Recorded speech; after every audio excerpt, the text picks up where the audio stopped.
H Madhusudan. अर्थात जो लोग बीमारी से मुक्त लंबी जिंदगी जीना चाहते हैं उन्हें ब्रह्म मुहूर्त में उठना चाहिए। हमारी सनातन संस्कृति में बताया गया यह ब्रह्म मुहूर्त चमत्कारिक पल या अमृत वेला, सूर्योदय से ठीक 96 मिनट पहले का वह चमत्कारिक समय जिसका ठीक से उपयोग करना अगर आप लोगों को आ गया तो कुछ ही समय के पश्चात आपके जीवन में आए परिवर्तन को देखकर आप दंग रह जाएंगे और आप अपने किसी भी लक्ष्य को इतनी आसानी से पालेंगे जिसके बारे में आपने कभी सोचा भी नहीं होगा।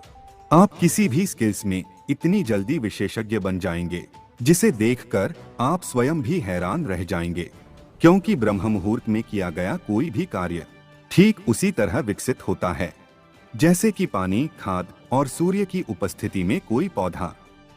इसीलिए इस समय को द क्रिएटर हवर भी कहा गया है और यह कोई जादू टोने की या अंधविश्वास की बात नहीं है, लेकिन ब्रह्म मुहूर्त के इस प्राचीन तथ्य को विज्ञान ने भी स्वीकार किया है।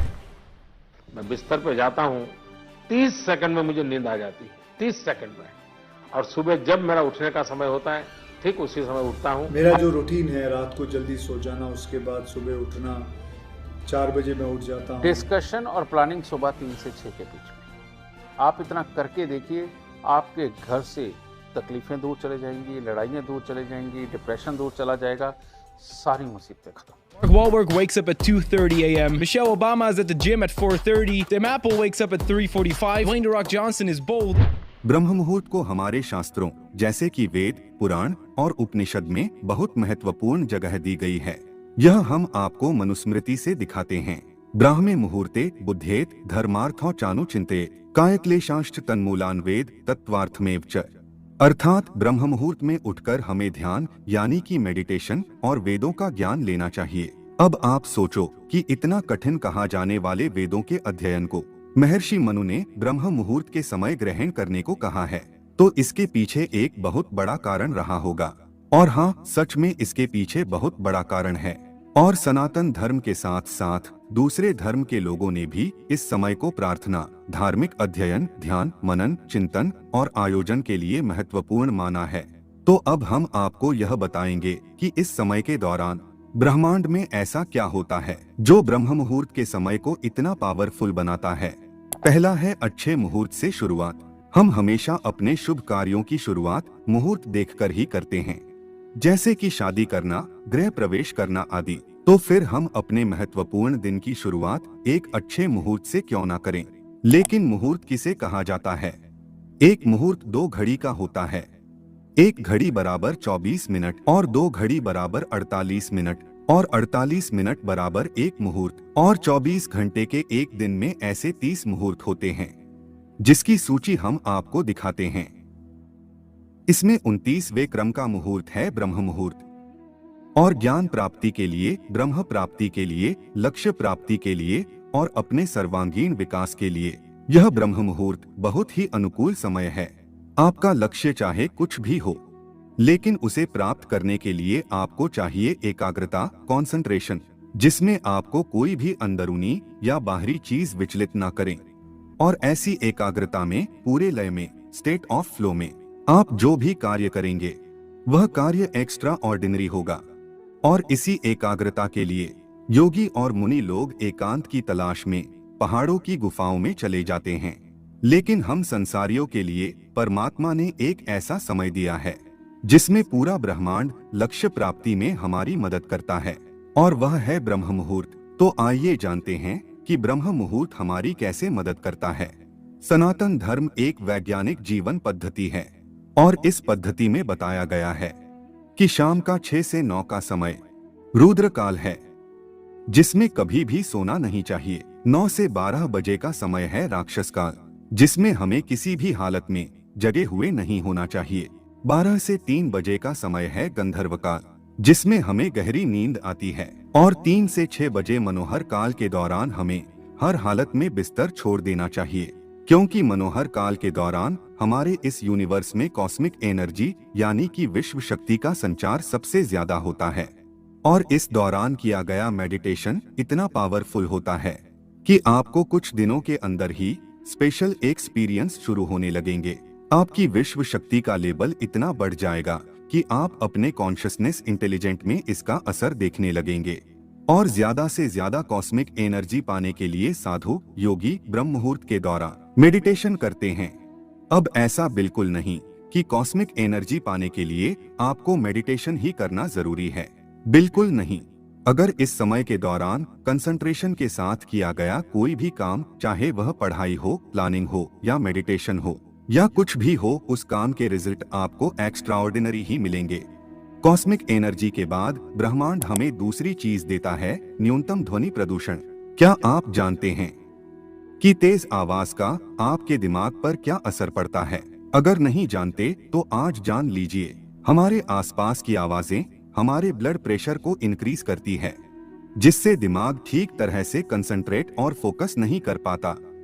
हैरी पॉटर की लेखक जेके रॉलिंग बताती हैं कि हैरी पॉटर लिखते समय बाहर की आवाजों की वजह से वह ठीक से कंसंट्रेट नहीं कर पाती थी, जिसकी वजह से उन्हें होटल में एक रूम लेना पड़ा था ताकि वह बाहर की अनवांटेड आवाजों से छुटकारा पाकर फोकस के साथ लिख सके।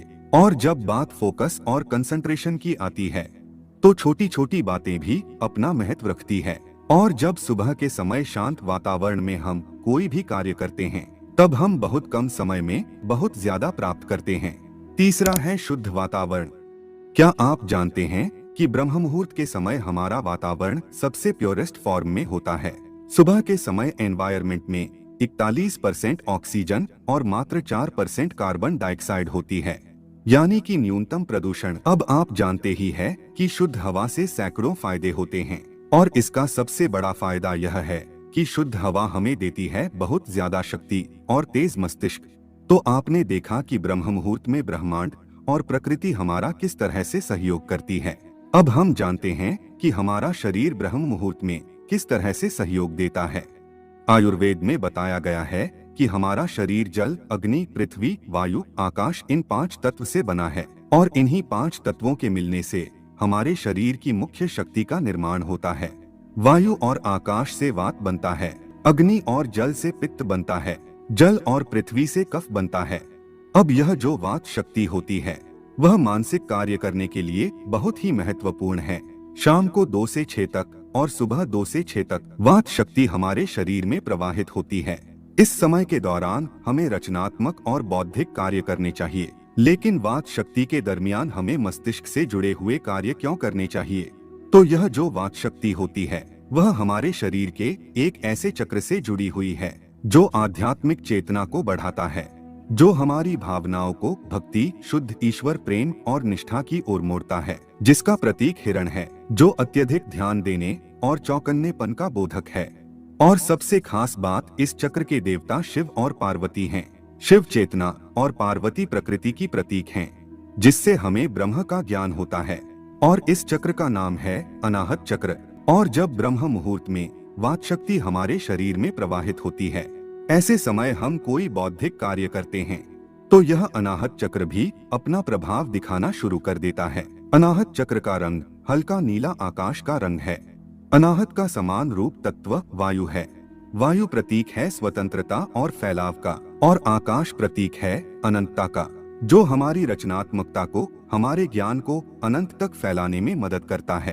अनाहत चक्र से उदय होने वाली दूसरी शक्ति संकल्प शक्ति है, जो इच्छा पूर्ति की शक्ति है। आपका अनाहत चक्र जितना अधिक शुद्ध होगा उतनी ही शीघ्रता से आपकी इच्छा पूरी होगी। अच्छी गहरी नींद के बाद ब्रह्म मुहूर्त में मस्तिष्क अपेक्षाकृत ज्यादा शांत और क्रियाशील होता है। यह एक ऐसा समय है जब ब्रह्मांड और हमारा शरीर दोनों ही सकारात्मक ऊर्जा से भरपूर होते हैं। हमारा शरीर प्रकृति के बनाए नियमों के अनुसार चलना चाहिए। पानी में भी जब हम पानी की धारा के साथ तैरते हैं तो आसानी से तैर पाते हैं, और धारा के विपरीत दिशा में तैरेंगे तो तैरने में काफी ज्यादा जोर लगाना पड़ेगा। तो इसलिए हमारे ऋषि मुनियों ने बौद्धिक और मानसिक कार्य को करने के लिए ब्रह्म मुहूर्त में उठने की और उठकर जागृत होने की सलाह दी है। प्रकृति आपका साथ दे रही है, आपका शरीर भी आपका साथ दे रहा है। बस आपको जरूरत है प्रकृति और शरीर को साथ देने की। मित्रों, आपको हमारी यह प्रस्तुति पसंद आई है तो कमेंट में हर हर महादेव जरूर लिखें और लाइक भी अवश्य